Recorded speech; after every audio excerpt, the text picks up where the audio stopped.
Let's go. We're gonna rock and roll. All right, here we go. So, starting off with the topic today. Starting off with the topic today. The line I put it was how martial arts leaders, and this is a call on leadership, how martial arts leaders can learn from Chick-fil-A's $23 billion game. Now, their game is chicken. Last year, $23 billion in sales in 1 year. 1 year. Um, and so I'm gonna give you some stats. Chick-fil-A has 3,000 stores. McDonald's, we all know that brand, 40,000. 40,000 stores. Yeah, Chick-fil-A does nearly double per location on revenue. So the lesson that I get from this is, and this is a guy that I had one massively successful school, scaled to multiple operations, was not very good at it, got back down to one, got better at running one, better because I was able to exit from the day-to-day operations and think about, people say work on your business. I believe you got to work in and on. I think you need both. You need to know everything better than anybody else in that business if you're at the top of the food chain. And then I went from there eventually to 24. And what I realized is, bigger and more sometimes are not together. And so Chick-fil-A is crazy on how they create their revenue and their profitability, and they don't have to have the scale that you see with McDonald's or some of these other bigger brands. And so instead of chasing more locations, when we think about scale, and if you watched the video I sent to you guys yesterday, the only way to protect your business is to grow your business. And most people think that means you have to grow in student count or you got to grow in locations. And that's not always the case. And so instead of chasing more of something first, you guys heard me say, hey, more, better, new. More means more of what you already do, not more of footprint or team. Maybe we just need better operations. And I know a lot of you guys on the call right now, this is a lot of the topic we have in our one-on-ones is like, what is it that we can do currently without adding anything? I'm not sure if he's on the call today, but one of my clients earlier this week, we went through it and he's making a couple $100,000 off his martial arts program. He's got a couple different programs. He's got aftercare and camps, things like that. But just on his martial arts program, without adding a single member, we can 3x his revenue just on adjusting how we sell that program. So a lot of you guys have the money in your building. You have the student count in your building. You don't need to add new members or new staff, but you're probably not asking for the right amount of money for what you do. You're probably not asking for it frequently enough. And your operations are just not clean. So as a leader, one of the things I'm constantly looking at is how can I get better at my operations? How can I get better on how I am training and teaching? Yesterday I talked in a video about the teacher, the trainer, and the coach. That could be the same person, but those are three different hats. Three different hats. Some of you guys are only wearing one hat all the time. I was the type leader as a owner for a lot of years where it was, I'm going to tell you what to do. And I wasn't teaching enough. And then there was a time where I was just teaching and I wasn't holding people accountable. And I really was a pushover owner for a while. I would let people get away with things. I just didn't want to tolerate. I just didn't have the bandwidth to deal with it. And I really didn't want the conflict. And I know that sounds crazy, but a lot of you guys are like me. I don't mind conflict in the ring. But conflict in my business life or my personal life, I just don't like it. And I didn't look for it. What I've recognized now is what really separates leaders. Leaders look for the conflict because they know they're the ones who can solve it. They don't run from it. They've mastered the ability, right?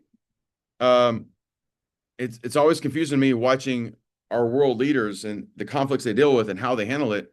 And sometimes, I'm angry more than it feels like I'm more angry than they are. And like, let's just go handle it fast. But they are great at negotiating the conflict. And so there's a lesson to be learned there.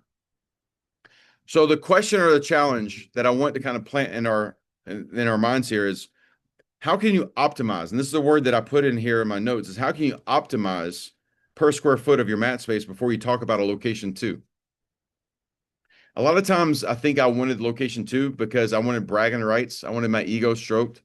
I wanted to go hang out with somebody, like John here, who's been doing martial arts for a lot of years. I want to go hang out with my colleagues and say, Well, how many students you have? Because that was how we used to measure things, right? Anybody remember those days? Like, how many students you have? Oh, I've got this money. And it's kind of like, let's see, like whipping it out to measure a little bit. Okay. But the next thing is like, well, if, John tells me he's got 300 students, and I'm like, well, I got 300. And then he's got one location. Well, I got two locations. And that was like the next measurement. It really wasn't about influence or impact at the time. It was more of just ego. Okay. So before you think about it, how can you optimize per square foot? Uh, I was at the location we're opening here yesterday. They're doing some construction, and that's literally what I was doing in my head yesterday. Is I'm looking at how many spots. It's the mat's gonna be bigger than I anticipated. We actually have to order more mats than because of the way we were laying out the school, and we probably have about 40 spots. Dots. If you remember the restaurant table analogy, we have about 40 spots per class, and we're kids only, and we're gonna have 4 classes a day. So start doing the math. I thought we're going to be able to have 300 counting both programs, our adult morning program with our kickboxing and then our afternoon, evening with our kids. But I believe now, just on a 4-day schedule, Monday, Wednesday split, Tuesday, Thursday split, we're looking at probably 160 unique kids per day. If we maximize, that's 300 kids roughly we could have if we maximize this optimize. I'm going to use that word again, optimize.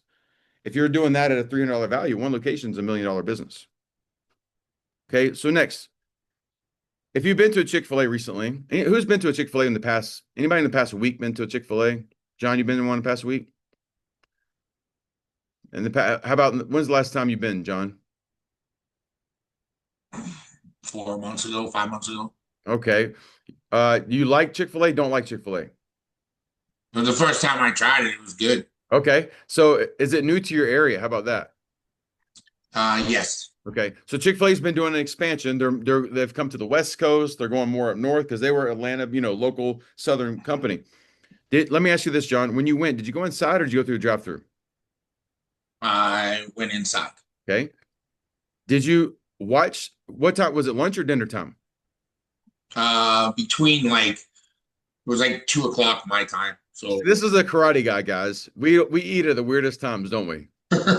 This is the tried and true karate guy. We always eat at like 2:30, 3 o'clock, or 10 o'clock at night. All right. Well, the next time you go, John, I'm gonna give you some homework right now. I want you guys to observe their drive-through. Chick-fil-A's drive-through stresses me out, just to let you know. It is not the fastest. I want to say this next thing. I hope you guys can hear what I'm saying. It is not the fastest, but it has the shortest time per car, the lowest error rate, and the highest customer satisfaction of all measured fast food drive-throughs. So let me say this again. It's not the fastest, but it has the shortest time per car, the lowest error rate, and the highest customer satisfaction. Speed sometimes is measured differently.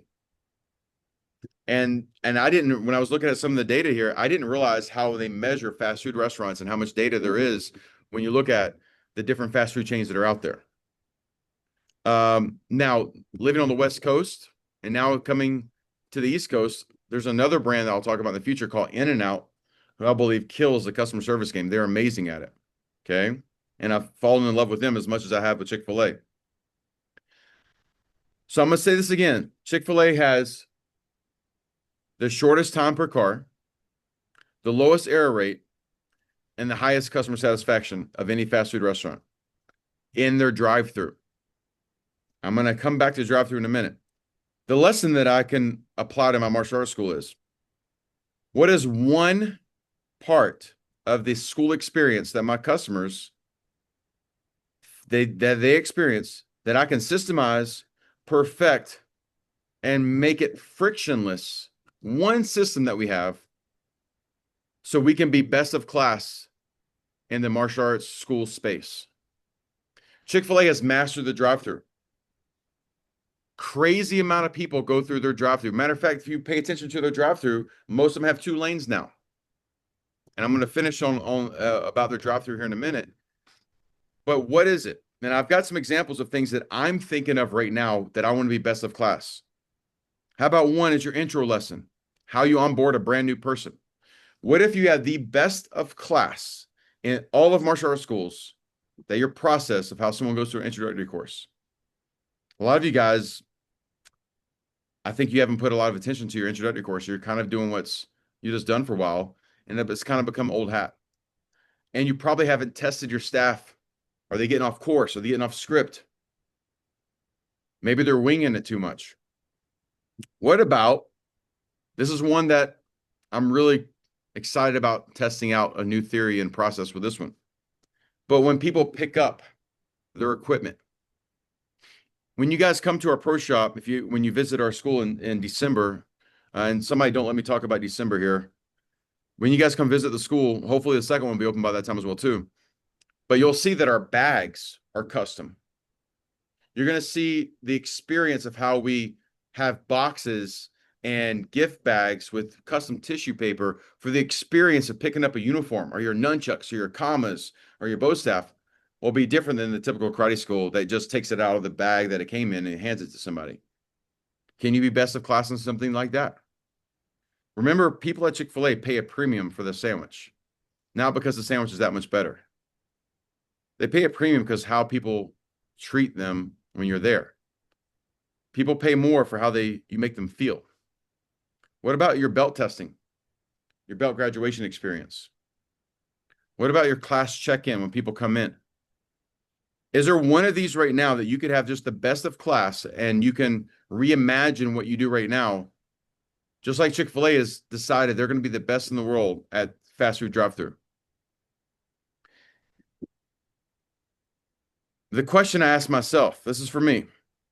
If my intro process was as smooth as Chick-fil-A's drive-thru, how many more students would close every month?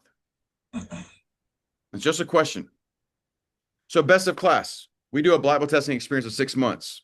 Tonight, we're giving these out to the people that are doing their black belt test journey.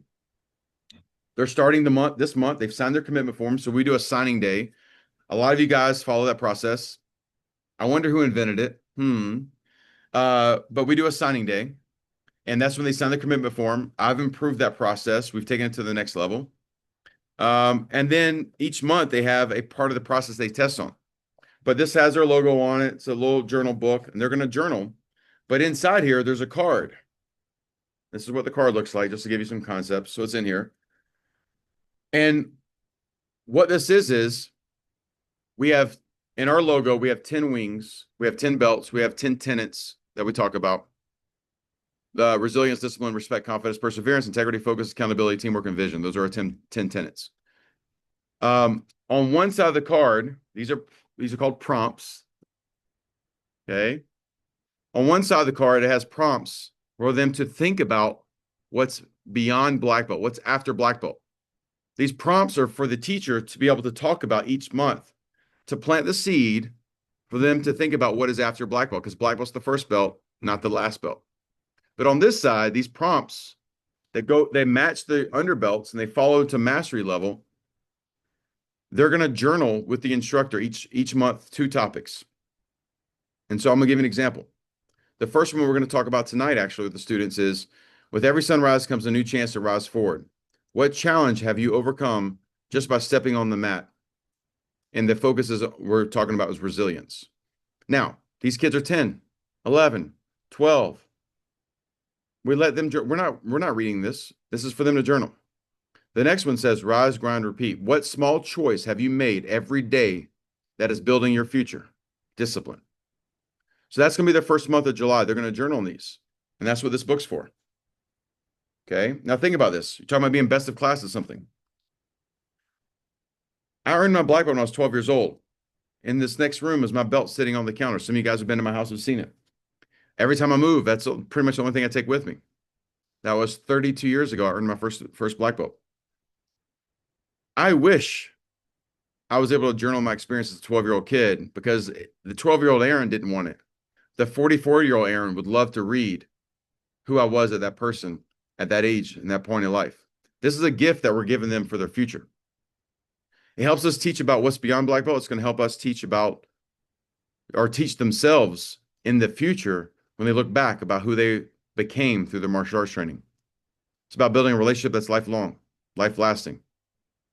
So again, Chick-fil-A is best of class at the customer service experience in the drive-thru. What's the one thing that you want to plant your flag and be best of class at? This is what leaders do. Leaders think about how we improve. Okay. We take jumps on getting better. Chick-fil-A doesn't do hamburgers. They do chicken strips and chicken sandwiches and chicken salads. Their menu's small, which helps them have fewer errors, a faster service, and more consistent results. So, what can you simplify in your stack? More programs do not make you more money. More discounts, more gimmicks, more layers don't make you more money. It just makes you more confused and the customer's confused. So, how many programs can you really have that make sense? For me, once somebody joins, we have program one, their startup course, program two, that's their core, and it takes them to black belt. That's it. We have two main programs, beginner and advanced, if you want to think about it that way. We only offer two electives. That's it. Keeping it simple. And our offer is pretty simple too. We only offer them one way to pay. Now, can we complicate it? Some of you guys have a more complicated approach and you have to deal with that. Sure. But if you make the upsell just one upsell or one closing opportunity or two at max, I wouldn't try to go for three or four. But the more you simplify it, the easier it is to train a team. The easier it is for a staff member to start day one with success. Even when I do some kind of stack offer, I need to make it super simple to understand. How can you simplify? And I've talked about Elon doing this. He builds a prototype, then they build it again, then they build it again, and they want the same efficient result with less moving parts every time. It gets cheaper when they do that for production and less hands, less amount of things can go wrong. The more intricate something is, the more programs you have everywhere, the more things can break and go wrong. And I think about this: if Mark's running a school and he's the instructor, he's got a salesperson, and then they add on a jiu-jitsu program, and Mark doesn't know jiu-jitsu.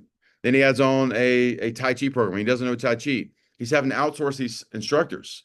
All of a sudden, the jiu-jitsu instructor quits, or he has to move back to Brazil or whatever. And then the Tai Chi instructor moves to New York.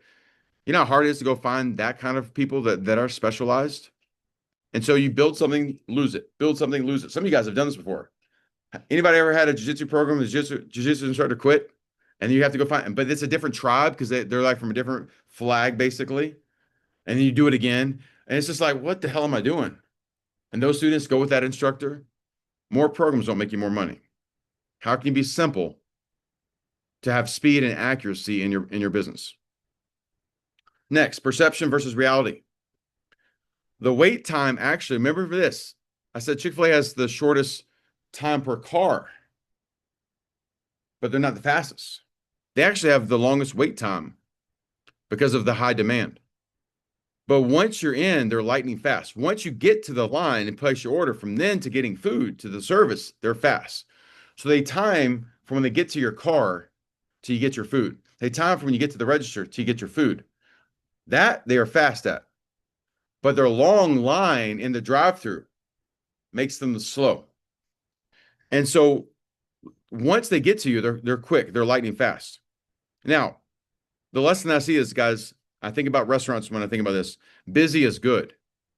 If I go to Mark's school, I'm picking on Mark because I see his face right here when I look at the camera here. If I go to Mark's school and it's 6:15 on a Tuesday night and there's 4 kids on the floor and I'm trying to bring my son to take lessons there, I'm going to be thinking, man, are they going out of business? Is there a holiday going on? But if I go 6:15 on a Tuesday night and there's 32 kids on the floor and there's nowhere for me to sit and stand and I can barely open the door, I'm like, what's going on here? Maybe we can't even be here. Maybe there's too many people here. Busy is successful. Go to a restaurant 6 o'clock on a Friday night, and if there's 4 people there, you probably should go somewhere else. Okay. I'm always curious when I go to a movie and I look around, there's nobody in the movie theater. And last week, someone walked up to me, asked me if he was in the right theater because he was like, it was empty. The time of day could do that for you if you're going to a matinee. But if it's a 7 o'clock Friday showing, there might be something wrong with that movie if no one's there. Okay. I'm excited about seeing the new Jurassic Park this week. So busy's good. Are you afraid to book people out because you think they're going to walk away? Are you afraid of being over popular? A parent will say, who's ever had this? Oh my gosh, there's too many people in this class. You're going to get another instructor? You're going to get a bigger place? Who's ever had somebody ask you if you're going to get a bigger place or another instructor? Man, one of my schools was 5,000 square foot. I had 65 kids every class, back to back to back. And people would say, are you going to get a bigger place? I'm like, I can't go much bigger. You're going to get another instructor? I'm like, you got me. Like, what else do you need? It's all in how you frame it. You don't need to be defensive. Okay. And bigger is not always better unless you're in Texas. So Chick-fil-A proves people are willing to wait when you treat them good. Now, next, going back to the drive-through, I'm trying to get you guys to understand you need to be best of class at one thing. And if I ask you, like if I ask Nick, what are you best of class at in his school? Sometimes it's hard to think about it because you might say, well, I'm great at 7 things.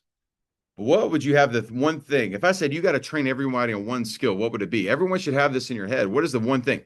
My schools, just so you know, we're going to be the best in the world at teaching kids ages 4 to 14. We have no adults in our martial arts program. After 14, we will not sign you up. You could be in our program if you aged up. We're not signing you up. We're going to be best of class at a very tight demographic on purpose. We're going to know who our perfect customer is. It's a 33-year-old mom. She's got 2 kids. That's my customer. But leaders, or not but, and leaders are constantly reinventing their format to get better. So Chick-fil-A wants to be the best in the world at drive-thrus. So in Atlanta right now, they're testing a store that has no dining room.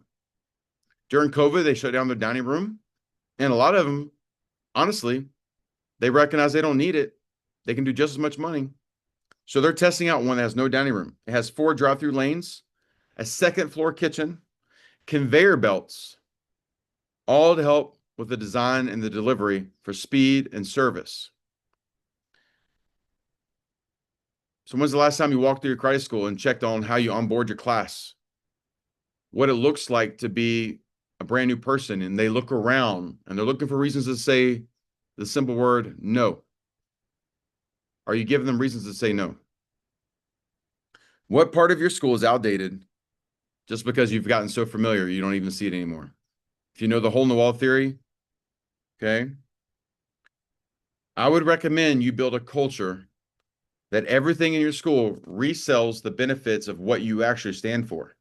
Don't try to be so broad that you're for everybody, because you're not.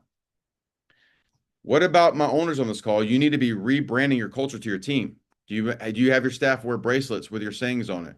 Or do you have a company wall to promote your team or the future that you're building towards? Owners, your job is just to support your team, give them the tools and hold them accountable. Staff that's on the call, your job is to make sure that you service the clients, aka the students, to the best of your ability, and you build that culture through them, and you hold a standard. You don't let people come to class unprepared. You don't make excuses for them. And you want your owner, your boss, to coach you hard so that way you can coach your students hard. Last one. Standards. So speaking of standards, does anybody here smart enough or just frequent Chick-fil-A enough to know one of their standards every time you say thank you? Anybody know their standard? My pleasure. My pleasure. My pleasure. Do you have something so standardized inside your schools right now that it's sets you apart? Maybe all your instructors are always in full gi. Your instructors always start class and end class on time, never late. They always do announcements, and there's a difference between announcing and anybody know the next?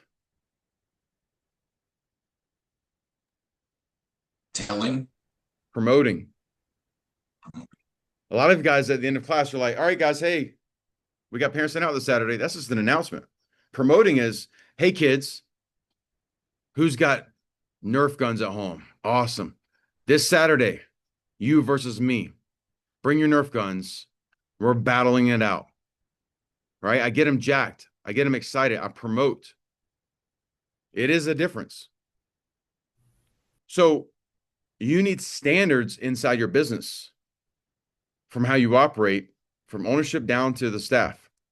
So that way, your house is protected from a culture. I'll give you some examples. My staff, we were the best trained ever. Physically on martial arts, because we trained, and on our skills as a business, because we trained. We trained on phone calls. We trained on customer service. We would spend 3 days just on how we service our students better. Training, the best train the most.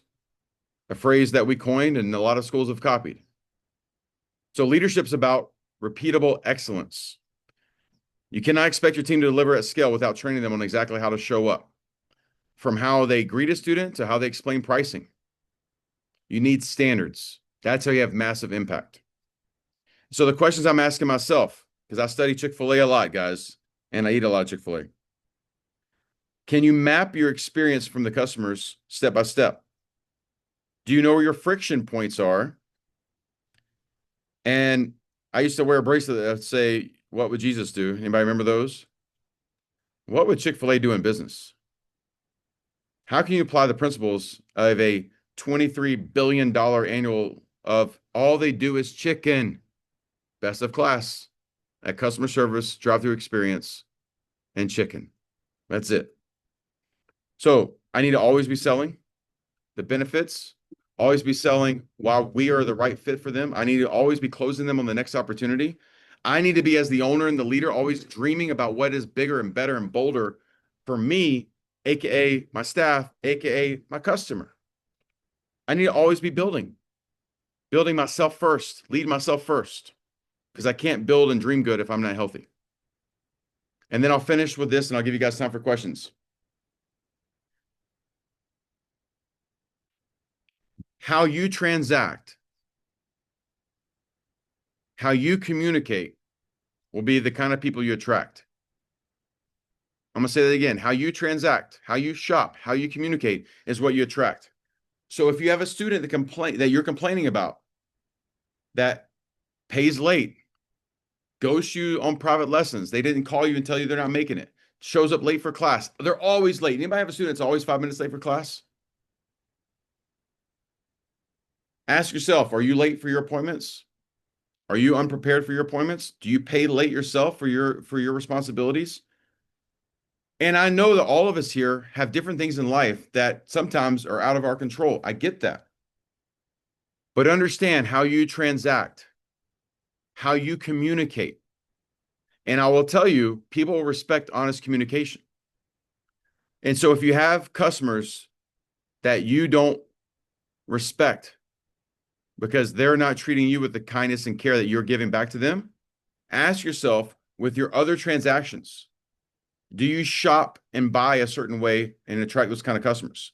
And I'm talking about not just money, communication. And go dream a little bit. Go to a store and look at something you can't afford yet. Go try on a watch you can't afford yet. Go look at a house, at an open house you can't afford yet. And let your mind dream a little bit, because some human being figured out how to buy that house or buy that watch or buy that car. And you don't need it. You probably don't even want it. But it makes you a little curious. And as a leader, you have to learn people and you have to learn yourself. And if you've gotten comfortable, it's hard to kind of put yourself in a position of being vulnerable, fresh, new, and renewed. And then go eat some Chick-fil-A. It'd be good too. All right, let's do some questions, guys. How can I serve you best? Let's go, Wayne. Yeah, thanks. Another great thing about Chick-fil-A is they've done the mobile through. They have mobile through now. So Yes. you order in advance, and so they've leveraged technology. So that's I think, and they're looking to be best in class of that in that as well. And if you use So their app, this is what I'm white labeling an app that you guys will have access to in the future. They reward you with loyalty. So at our schools, every time you come to class, you get loyalty points. Every time you belt test, you get loyalty points. And those loyalty points give you status. And you can use status to buy things in our program or even upgrade your kid. right? How can I keep my students longer? Because that's ultimately the goal. Yeah. All right. Yeah. What's the question, Yeah, Wayne? yeah. Great idea. So this is a off topic, but I'm fortunate that I have some great instructors and great sales managers. I want to start doing some bios on them and posting that in the members group or even on our public page. Yeah. What are some good bullet points for a bio for an instructor or a sales manager? Great. So I love the idea. And by the way, everyone here should hear this part. Owners, your job is to constantly build your team to be better. Let them know you're still looking for better people than them, hoping they grow into the better people themselves, but you give them the skills. And then your job is to brag on your team. Your team should be bragging on you. It should be a reciprocal thing. Y'all should be in cahoots to that. Because even if I worked for Wayne and I was frustrated with him for whatever reason, that's behind closed doors. We need to be adults. Okay. Karate people are not always adults, by the way. Sometimes I remember we like conflict in the ring, but not conflict in the real world sometimes. But his job is to build me up in front of everybody. So how do we do that? Yes, use social media as a platform. And what would it need to be? I think sometimes we get too martial arty on this. You try to put all their credentials about where they've trained and all this kind of stuff. I think just a quick highlight of their rank, what their next focus that they're training on in their martial arts, that's enough. So like, hey, Johnny Smith is a third-degree black belt in Taekwondo and with pre-martial arts, and yeah, he's eligible to test in 2 years. He's training hard for that. Something to that effect. Real quick paragraph on that, and then maybe something that's kind of I like always adding a little something fun. Favorite color, favorite food, something like that. Favorite Ninja Turtle. Something where it's like a kid could read it and kind of like, oh, my instructor likes Donatello or something like that. Just a kind of a conversational piece, but it needs to be. This doesn't need to be a full page. This is a paragraph about their status of what they are, what they have accomplished, and what they provide value back to the students, where their certifications are, type thing. And then something that's kind of just fun for conversational piece. I'm gonna add something to this. December 19th, 20th, and 21st in Las Vegas, Nevada, we're doing a black belt rank recognition test for all of my clients. So your students can do this as well too. Your leadership students. And so if you're in the September event, that's going to be kind of phase one of that. We'll have some other opportunities to have a phase one. December in Vegas will be an actual instructor college and rank recognition test. This is preparing us for the 10,000 in 2027. So if you have current black belts and you want to give them an opportunity to rank and be certified, we can talk about it here in the future. But your staff, you want to give them more credentials. This is the opportunity for them to have a certification. We put a board together. They're going to have things that have to show us from classroom floor and from actual skill sets. So I'm always looking for my team to have a better resume, because the better the resume is, the more valuable they are to the company. And I'm actually helping them become more valuable where they actually can make more money. So, it's, as the owner, sometimes you're like, well, maybe I don't want to. No, actually, I want my team to be the most valuable team, because the better the team, the better the company, the better it is for everybody, better for the students, better for the owners. So buyers should be quick, some stats about their certifications. But it doesn't need to be like, he trained in China for 7 years and blah, blah, blah. And, keep it kind of simple to that approach. And then something kind of fun that you're always going to have it for everybody. Cool. Good question. Speaking of which, I've got Sarah on this call here. Sarah, will you put your phone number in the chat? I need everybody here to text Sarah. Just text her because she wants your cell number, but your date of birth. She wants your date of birth because we're going to add that into our files so we can do a little birthday stuff with you guys in the future. I know some of you guys don't have birthdays because you stopped aging, right? If you do that, that will help us out. Ray's got the perfect manicure on his beard. You and Wayne got the right setup there. One day I'm going to let it happen. One day I'm going to let it happen. Tara, how was class last night? It was good. I only made it for the last two. You flew from East Coast to West Coast and then went to class. Yes, sir. It's called Well, dedicated, huh? got to do what you got to do. And I miss my people. That's all right. Okay, I love it. I love it. All right. Any other questions? Great. All right. So it is July 4th weekend. Do not get distracted in the idea that people will not transact with you. And I'm not talking just money when I say transaction. This is a good opportunity. Spend time with your family. Go have a good time. Celebrate. Do all those things. Be happy we live in America. It is the greatest country. I've been all over the world. All right. As much as we can bitch about, we are pretty fortunate to be where we are. That being said, you have a captured audience, right? People are going to be at home. People are going to be out doing stuff. They're not going to be at your business probably. And it's a good opportunity to do some form of communication. I sent a video out yesterday to you guys just as an example how you should communicate as the owner to your students or to your staff. I did videos with my staff like that every single week. I need to let them know what's going on. Okay. Find a format that works for you. So you can communicate with your members that way this week. You can offer something. You could do a July 4th special. Okay. But don't think that you've got to take your foot off the gas, because the only way to protect the company is to continue to grow. And you can grow by communicating. Remember, how you transact, how you communicate is how other people are going to do that with you. All right. Guys, you got my number. Some of you guys have your first call with me today or tomorrow. I'm excited for that to get you guys started, ramped up fast. July 20th, you guys got a link for that. It's free for you guys. It's at the Maryland location in Houston, Texas. I'm excited for being there. Day before is a karate tournament in Corpus Christi, Texas. I'll be there at that as well too. And then the big event September coming up, and then December. These are events for you guys coming up. All right, guys, have a good, happy holiday. Go celebrate with your family, and we'll see you guys on the call Monday. Peace.